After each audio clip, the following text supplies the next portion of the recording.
What is up, guys? Winner Kills here. We are back at it again with another first place locals deck profile. I'm here with my friend Partho, who just went undefeated today playing what deck? Beetroopers. Beetrooper. This deck has been very, very popular lately.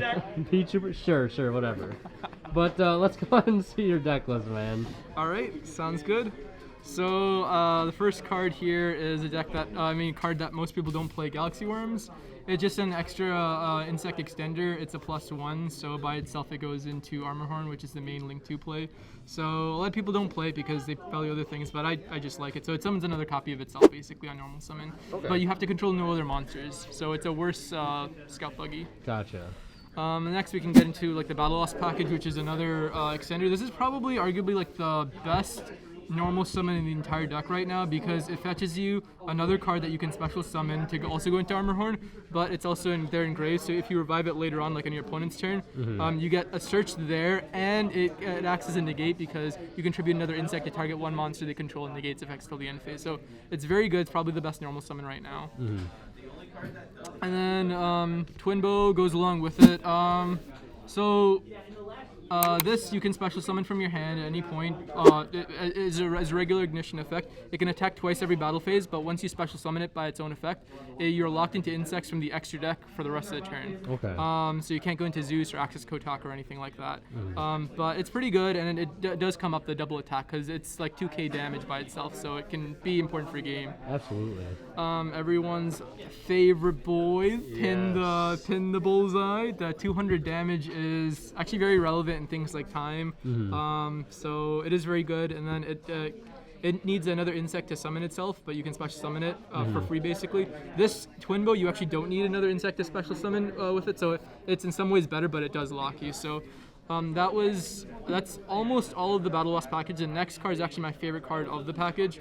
Double Arbalest. Okay. So a lot of people only play one, which is fine, but the thing is, so on normal summon, you can target a level 3 or lower in the graveyard an insect and special summon it. So you can bring back like a buggy or a pin or something like that, or you can bring back a sting to get another search. That effect is not a hard once per turn. So if you get an extra normal summon off Armor Horn, you could theoretically summon this normal summon 2 copies of it during the same turn, resolve its effects twice. The float effect is really important though, and that is a hard once per turn. If it's destroyed by battle or card effect, you get to summon a Battle Wasp from the deck, and it's usually going to be Sting because that gives you follow up. Yeah.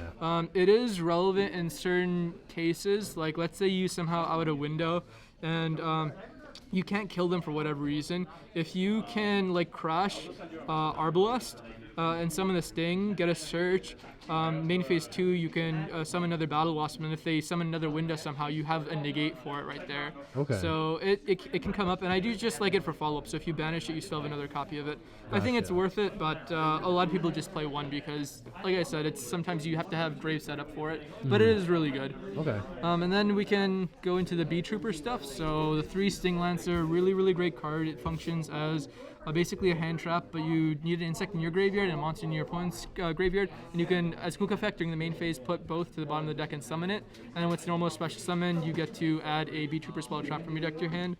So this is a really key card. When you get hand trap like Ash Failure or anything like that, you can go ahead and summon this turn 1 because they have a monster in the graveyard. Yeah. And it's also really good in Schism setups. Like if a Shaddoll player is, I'm talking about Shadolls a lot, but that's like one of like the important matchups that this deck fares really well against, so you want to make sure you maximize your advantages to the best of your ability. But basically in that matchup, under Schism, if they don't have that many Shadolls engraved, like if they just have the App Clone, if they activate Schism, you can chain this, put back the App Clone, then they don't have any Shadolls. Okay. So, yeah, so that makes it really good. It's also 24, which beats over Winda again, Yeah, too. that is nice. Next, Scale Bomber. It's another extender. Basically, if you normal or special summon an insect, you can special summon it from the hand. This is really important in chain blocking, so if you normal summon something like a Scout Buggy or a Galaxy Worm, you can go chain link to this to chain block, so that plays around things like Appaloosa. Okay. So it can definitely help. Even later on the combo, if you want to protect like your Inzektor, a monster to equip, I'll show that later, you can go chain link 1 Inzektor on summon because it triggers on summon to equip, chain link 2 Bomber to protect from Gamma for the Inzektor. So Okay. It can come up. It's really important for chain blocking. Chain blocking is really good right now because a lot of decks put up monster negates. So like Kagemucha Knight, for example, and Phantom Knight is really good because it chain blocks. Yeah. So Absolutely. 3 Scout Buggy. It's a great extender. It's a better version of Galaxy Worm. It's searchable. Well, not searchable, but it's like pseudo. Like you have access to it in multiple ways. Like you can actually send it off Resonance when it's banished, and then revive it off of the field spell, so you have access to it that way. Okay. It's a very good card, but if you have to banish one at some point, it's not too bad because you still have the other 2 copies to work with. Okay. And then we can go into like a lot of the level 4s I have for Goki Pull. These 2 cards are like some of the most important cards in this deck right now. They're like the heart and soul. So Resonance Insect is when it leaves the field and is sent to graveyard, I get to go ahead and add a level 5 or higher insect from my deck to my hand. It's not a hard once per turn effect, so if I normal summon Resonance and link it away, I get a search. And then when I equip Resonance again, and then link away whatever it's equipped to, I get another search, so that's really good. And when it's banished, I get to dump any insect from my deck to grave. Most of the time, I'm dumping Goki Pull. What Goki Pull does is it, when sent to the graveyard, I get to add a level 4 insect from my deck to my hand. And if it's a normal monster, I can summon it and destroy 1 monster in the field with equal to or higher than attack of that normal monster. Okay. So it is really good in many cases. Like during the battle phase, you can force certain things out. Like for example, today, round 4 against Shaddolls, I attacked a Makaba. Attempted search effect, he negated it, banished from graveyard, I dumped the Goki Pull, and then that allowed me to pop the Makaba. I still ended up losing it, but it was good to force multiple cards out. Yeah, absolutely. So, and then we can get into some of the level 4s I play. So, this is searchable off Goki Pull, but you're almost never searching it. This is just an extra additional extender. It is kind of gimmicky, a lot of people would say, but I do like it. My basic policy with this deck is you max out on every single extender you can, like decent extender. A lot of people play Ready Fusion, but I personally don't like that card because it's a hard once per turn, which is fine. A lot of these cards are hard once per turns, but the other aspect to it is Ready Fusion isn't like an insect engrave. Yeah. Too. So like if you draw multiple copies, you discard one, then like it's still not an insect to banish off Armor Horn or something else like that, Gotcha. or shuffle into the deck with like Insector. So I just play insect extenders over that personally. But this is really cool because it digs your deck for 1 card, especially if you start off with multiple extenders. It's kind of free in a little way. It is kind of greedy, but it's usually easy piece to side out.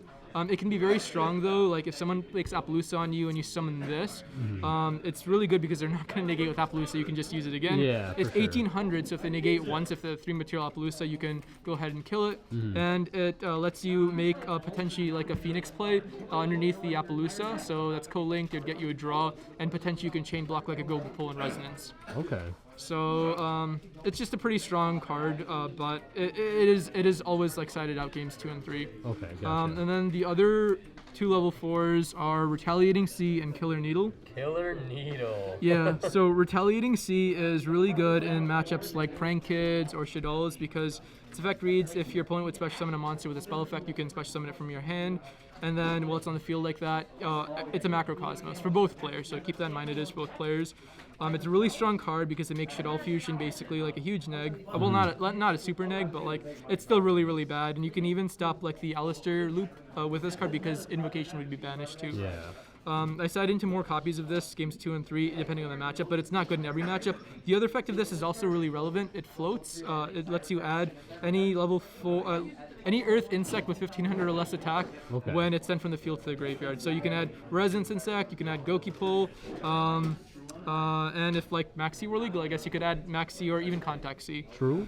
Killer Needle is really great because first of all it's a bee, so Beetrooper is bees, you know. Yeah, but I love to see that. It actually does have relevancy with its attribute and its attack stat. So it's right now it's tied for the lowest attack stat, level 4 normal insect in the game, along with Big Insect.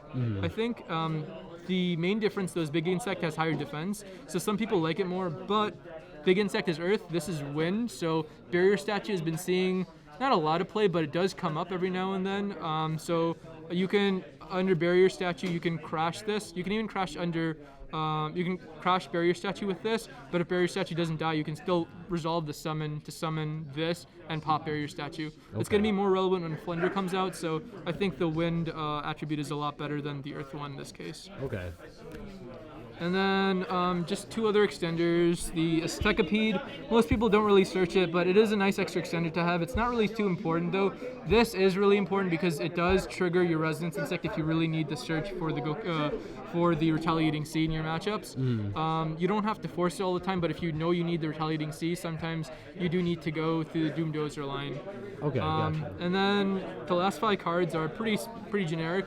So the targets for Lancer to search, 1 field spell. So if an insect monster is destroyed by a card effect, you get to summon a Beetrooper 1000/1000 attack token, which is great. And then once per turn, you can target a Beetrooper from graveyard to revive it. It can't attack that turn, and you lose life equal to its attack. So it's a great extender. It's just a great recovery piece. You search on your opponent's turn because you Lancer them then, and then you search this. This is what you search turn 1.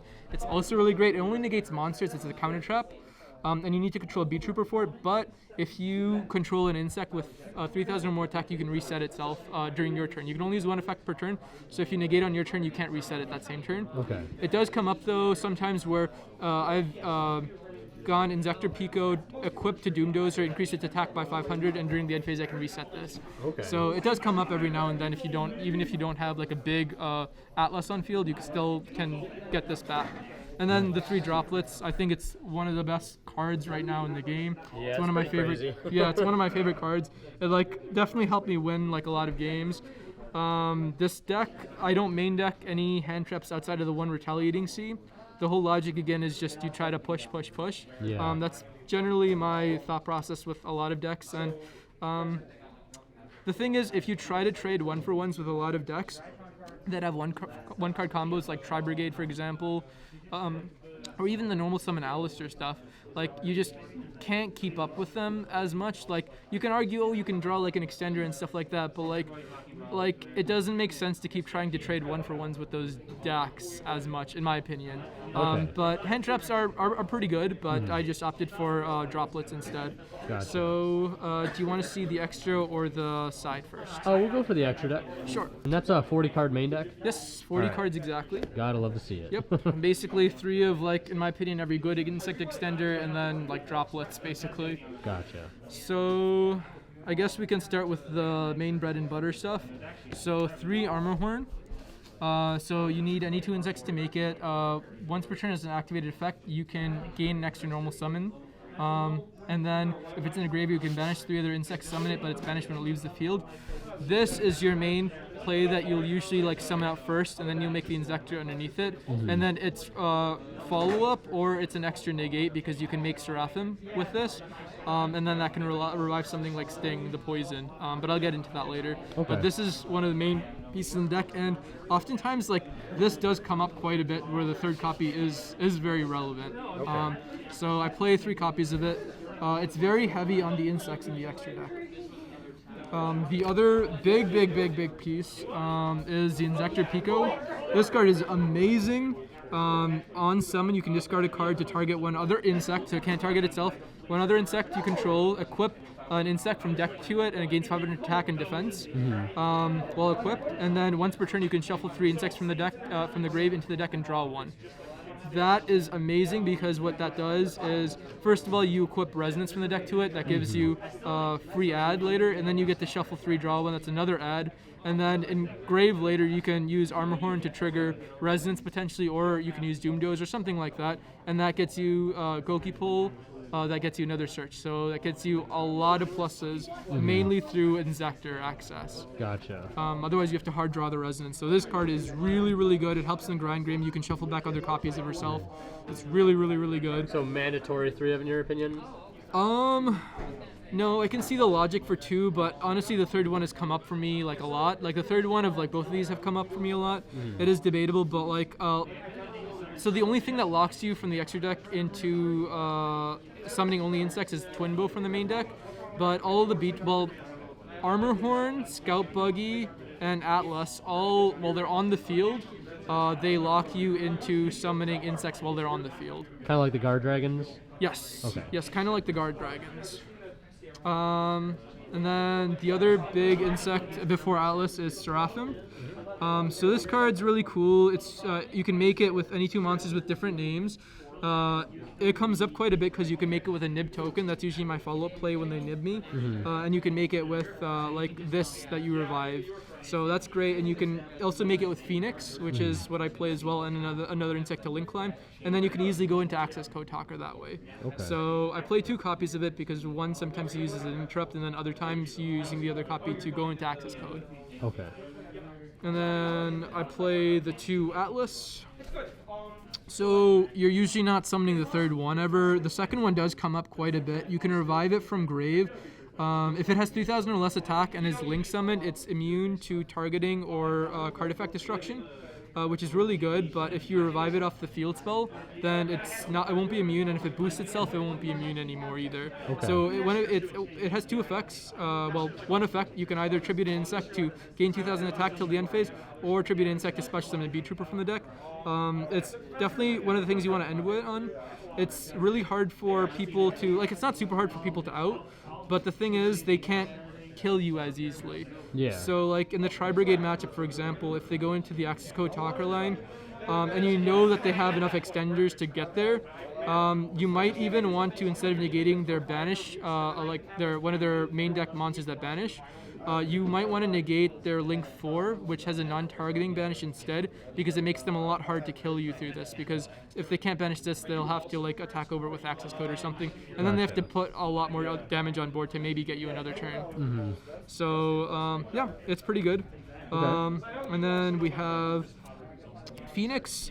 This is when you have a lot of extension in hand and you're trying to break boards like under an Appaloosa and stuff, it gets you advantage. It's pretty solid. This deck has a real problem against back row decks. That's its like biggest weakness right now. I'd say it's a bigger weakness than even things like Nib and stuff, because Nib you actually have a lot of interaction on your opponent's turn into things of what you search, like Retaliating Sea or Lancer. So if your board is wiped, it's not the worst thing, but back row decks, there's just nothing in the deck to help. Yeah. So it's not worth it to like main deck a lot of back row hate, because a lot of decks just play a lot of monster effects. So it's really difficult, but that's why Phoenix has a spot, and then Access Code, because it's such a great card. Again, make sure you're not summoning it after you summon Twin Bow with its own effect, and you can link Clyde very easily with Seraphim. If you go like Inzector, like sometimes you can link this away into Inzector, then go up into Seraphim, then go into Access Code, or you can go Phoenix into Seraphim to Access Code. Either way, that gets you 3 pops, because you have 3 different types here. Even if you tribute this away, that's an Earth. So Earth, Dark, Wind, Fire. So all different types, attributes, sorry. So you have multiple pops with this, which is really, really good. So when you're going for game, it's very, very nice. And then the Zeus package. So Cicada King is your rank 3 that you play. It's on its own, it's great because it's an interrupt.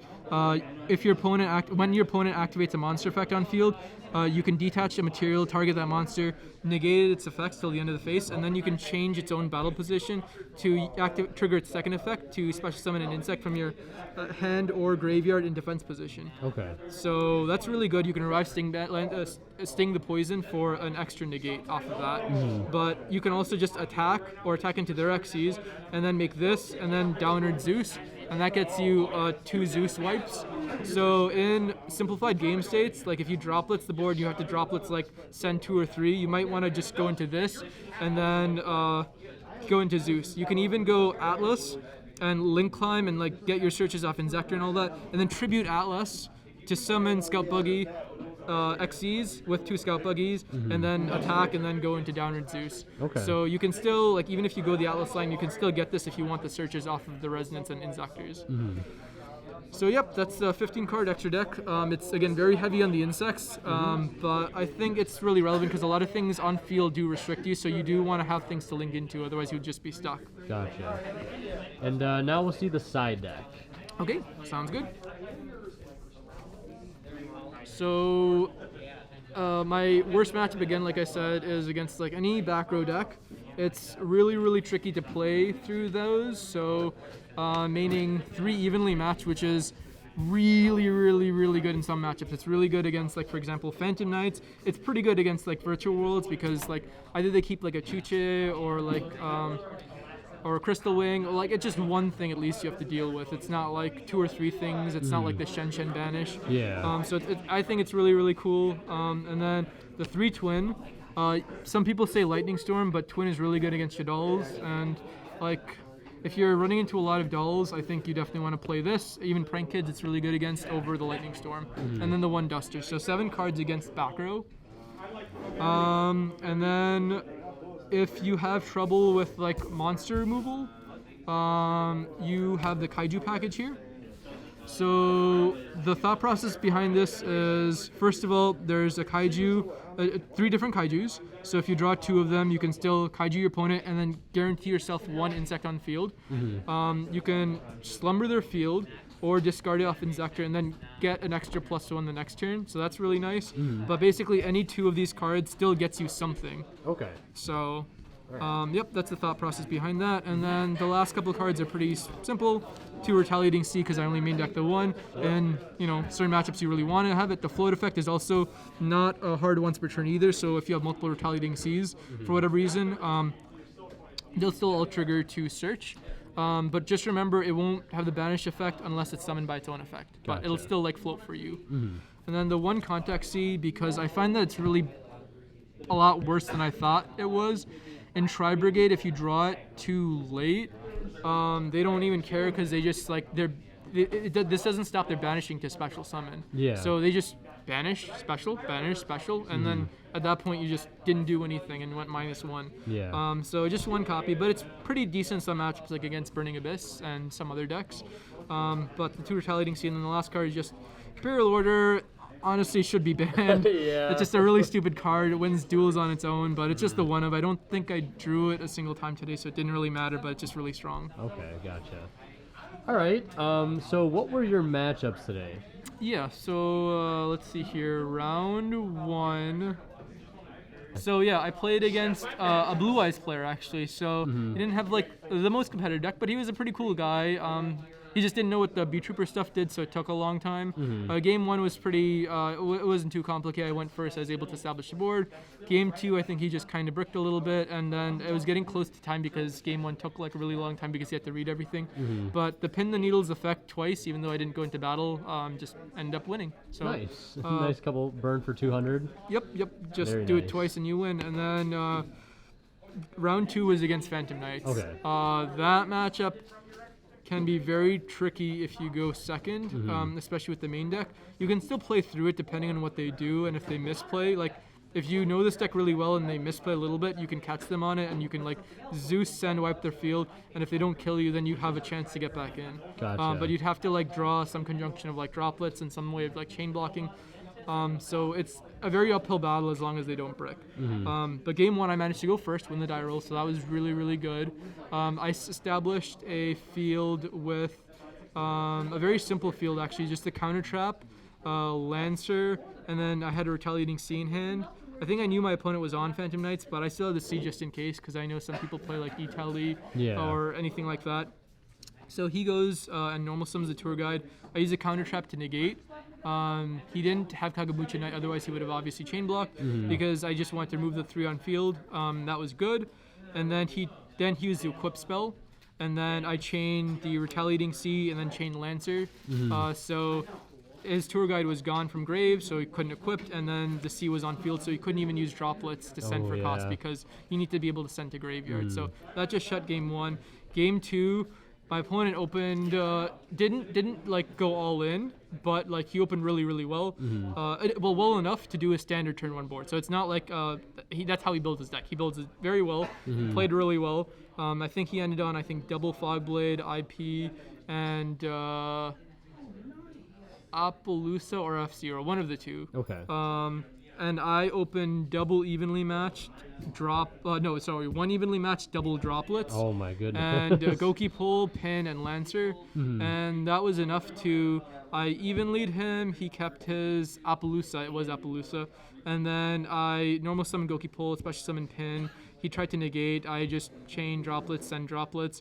And then I established my board. And then I also put back his Torn skill, so he didn't have the follow-up. Nice. And then I won from there. So nice. I got pretty lucky, but evenly puts in a lot of work, that's why it's there. Yeah, for sure. Round 3, I played against Cyber Dragons. The duel was, I mean, honestly, like I know the other person, we're pretty chill, and I think we both ended up misplaying a little bit in more of a casual setting. Yeah, But it happens. We were just actually game one. I went first, and I forgot to set the counter trap. I was like, wow. No. I still have retaliating C, so he doesn't go too far. And then, because he can't anaconda me before main phase 1 because of C, because you have to send for cost. Yeah, okay. So he goes into Infinity, fine. I clear board the next turn. He top decks Red Eyes Fusion. Oh my goodness. Uses it, but he just has a Dragoon, and I still have life. And I managed to climb into Atlas and game him. So because he didn't have a negate there. And then game 2, I managed to just climb because I top deck a droplet, and then like that gets me through the Dragoon Infinity, and I set up my board, and I eventually win from there. Yeah. Droplet's kind of nice. Droplets is really, really good. Droplets with Goki Pull is also really good because you have, and then the Goki Pull can summon out like Killer Needle and that pop. Just keep in mind, like, if, like for example, if you droplets a window, it'll go down to at 1100, and then you can't pop it with the Goki Pull on Killer Needle because Killer Needle is 1200. So just keep that in mind. But it is useful against Makaba because Makaba would be 1250 in that case. Okay. So yeah, no, it droplets is very good. And then round 4, I played against Shadows, and Shadows is definitely the matchup that I think I like playing against the most. So I was very lucky to have that matchup. You were hoping not to play against Kevin in the last round. No, I would be very sad. I would be like have to hope to see these, and like they can even go first and just see these, because the thing is, I can try going first and like setting up something, but he flips one floodgate on me, and like what do I do? Like maybe hard make access code, but that seems so bad. So yeah, no, that trap matchup is really bad. So I played against Shadal, which is a much better matchup. Game 1, it wasn't too bad because I ended on counter trap plus C. I misplayed a little bit. You'll see that in the feature because I discarded from my hand my Twin Bow instead of my Arbalest, and if I summoned the Twin Bow, I didn't need to search off of my Resonance Insect, my Doom Dozer, because then that cost me the Lancer. I might still have gone that line because I knew my opponent was playing Dull, so I needed to banish the Resonance to get the retaliating, but I think it was a slight misplay. And then, so I won that game 1 just because he didn't have enough follow-up to push through. Like if he drew Shadal Fusion, Nadir, and Meltdown, then it would be a little different. But he didn't draw everything. Game 2, he established, he played against my deck before, so what he did was pretty smart. He dumped off of Maximus, he dumped more, he used App Cologne to dump a doll from his hand. So he had App Cologne, he had the water one, and Ariel. Yes. So he had 2 dolls. So even if I Lancer 1, he would still have a doll and a Dark Engrave to fusion summon. So he knew how to play around it, and he did really well. So he locked me out. And he had the Alistair, I think, to protect against one of the my Doom Dozer. He couldn't beat him, beat over the window. So that was that. And then game 3. I think I also just, again, the same retaliating C and Flying Sting. This time I 100% knew my opponent was on dolls, so instead of even giving him the extra deck monster on field, I tributed Atlas away off of its own effect to summon the Lancer to search the counter trap. So I had the counter trap, retaliating C, and then I had Armorhorn Grave. A lot of people in this deck, I think they use Armorhorn too quickly. If you get nibbed, then you still have Lancer and Sting and retaliating in hand, but the thing is, if you use Armorhorn too early, then it can be really bad, because if I use Armorhorn later after I get nibbed, I can make Seraphim with the token and Armorhorn, and then I can get a Sting potentially for next turn. So I try not to use my Armorhorn turn 1, and I try to use it for follow-up, especially if Resonance is also engraved. That's extra follow-up because I can pop boards by itself like a Zeus or something. So it's just something to note with this deck. Don't overextend. If you wanted, the best place to nib this deck is Armorhorn, Inzector discard for cost target Armorhorn. You nib right there because then it can't equip. If they still have extenders, they still have extenders, but they probably won't have enough to like get too much unless they already had a Resonance in circulation, at which point they can still do some things. But it's a lot more difficult. That's the best place to nib, though. If you wait till the end, it's not worth it. I don't think nib is annoying, but it's not the worst thing for this deck. I think this deck really needs spell and trap support, so that's what I'm hoping for coming out soon from the next set with Konami. Gotcha. All right. Well, anything else you want to add before we wrap this up? Nope, I'm just very happy to finally do pretty well with this deck, and thank you for the feature. Hope you guys all play these. Yep, both of the feature matches will be linked in the description up in the top right. Thank you, man, for the profile. I appreciate it. Congrats on going 4-0. B's best deck. B's best deck. And thank you guys so much for watching. Leave a like if you enjoyed, and we'll see you guys in the next one. Thank you. And last but not least, a huge shout out goes to our Divine Level channel members, and they are Cadillacs84, Pony Start, Key Scissors, Tweeter0226, and Black Ninja Money. Thank you guys so much for your extremely generous support.